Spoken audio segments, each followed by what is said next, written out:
and you really got going in the third quarter, both individually and as a team. Like, what did you find or what changed to get you guys rolling the way that you did? At halftime, Coach came in and just said, we playing like we already won the series pretty much, and I don't really like that. And I didn't like how we was playing overall, and I didn't like how I was playing individually, so I knew I had to pick it up. What had to change the most, or what did you change? Our defense. We was letting Jonathan Kuminga just get everywhere he wanted to go. Draymond was pushing the pace. We wasn't impacting the ball unless he was crossing half court. Offensive rebounds, we wasn't boxing out. We wasn't limiting those guys to one shot. Just game plan mistakes that can't happen if you want to beat a championship team and if you want to go to the finals, or Western Conference Finals at least. You can't let those things happen, so we got to be better. And what is it like when you get in one of those runs like you were offensively there in the third quarter? It's the best feeling ever. Did it start with that shot that you made at the end of the first half to kind of get you going? Probably. Probably. Yeah, that was a nice shot for me. That got me going. And Fitch was saying that you were one of the most vocal guys at halftime tonight. Were you delivering some of that message that you were just talking about before? Like, what was your message to the team at halftime? Yeah, I told them we only got 2 wins. I've never seen a series end 2-1. So I told them, we got to get 2 more wins, and right now we playing like we already got 4 wins. Like, we playing like they're going to lay down. And knowing this team, knowing their head coach, they're never going to lay down. So we had to figure it out, man, because if we would have kept playing like that, we would have lost tonight. And I was inside talking to a couple of your teammates about your run in the third quarter, what it was like, and they said you could hear the pain in the crowd. When you're on the road, you can hear the pain in the crowd. What does that do for you when you hear that? Oh, it's just satisfaction. Just the best satisfaction ever. And what's your leadership role and Julius's leadership role on this group, and how do you guys play well off of each other's games? Leadership roles is not really. It's not really about it. I don't really think it's about like our roles. It's just about certain things have to be said at certain times because you can't get comfortable, man. You can't get comfortable in the NBA, especially not the playoffs. And just learning how to play off of Jude. Just when he in the post, knowing when to cut, knowing when to space for him, just reading him, man. And I think the more we play together, the better we've got. For me, being able to read him, when to be ready to shoot, when to cut, when to screen for him, when to get out his way. Because, man, he'll force when he going downhill, man. He had it going tonight. It was exciting to watch. I told him he cold. And I heard you when you were coming into the locker room at halftime just telling your teammates that they got to do a better job of finding you so you can help them. Do you feel like that was something that happened and helped get you going in the third? Yeah, for sure. And it was all Jaden, honestly. Because me and Jay, I talk to Jaden the most. Like, I tell Jaden all the time. I come up to him in timeouts like, hey, these dudes, the way they guarding you, boom, you got to be in actions with me. And I think one play he drove to the corner, strung the defense out, and then curled around and DHO'd to me and set a great screen, and I walked into a tray ball. So, it's usually Jaden most of the time because he gets the ball, he pushes. If he ain't got nothing, I tell him, come right back to me and trust me. So, big shout out to Jaden.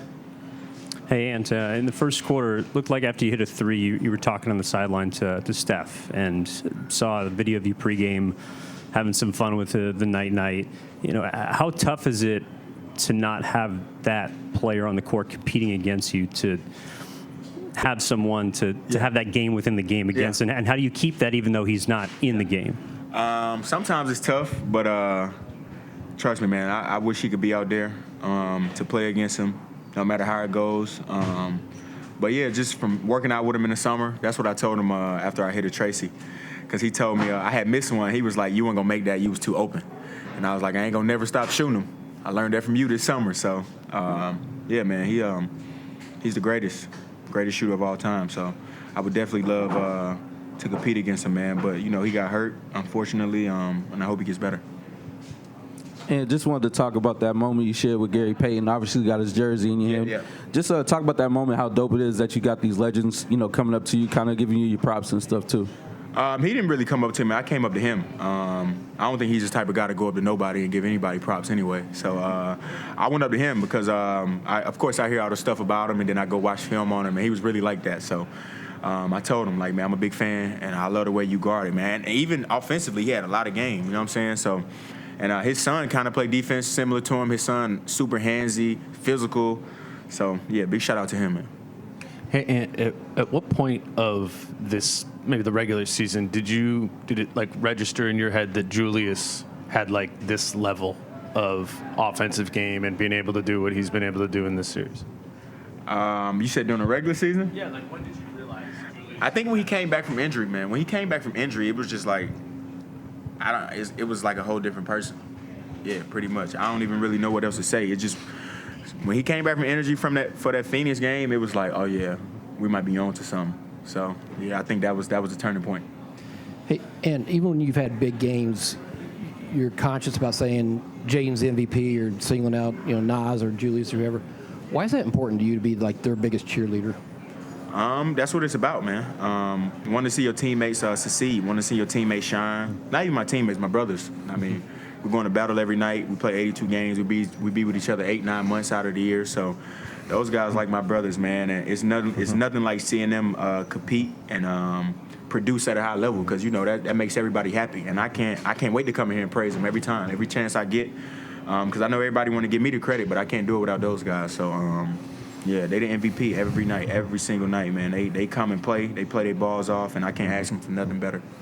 Ant, last series, you mentioned a couple times the late night conversations you and C. Hines would have, trading clips, reading defenses.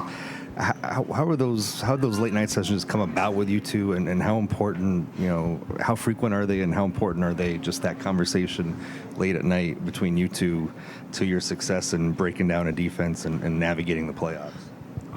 It's super important because he's a psycho, man. He breaks stuff down like to ways that I've never seen before, and it helps me, man, because I be struggling sometimes. Like I go out there and I'm not playing well in the first quarter, and then he come bring me some film and he's like, you got to do this. So just being able to I think listen, be willing to learn. I think that's the biggest thing for me, because most guys don't want to listen, or they think they know it all already, and having somebody like that in my corner is big for me, man, because he gets on me when I'm messing up, and he never gives me too much credit, so I appreciate him for sure. Awesome. Thanks, man. Yeah.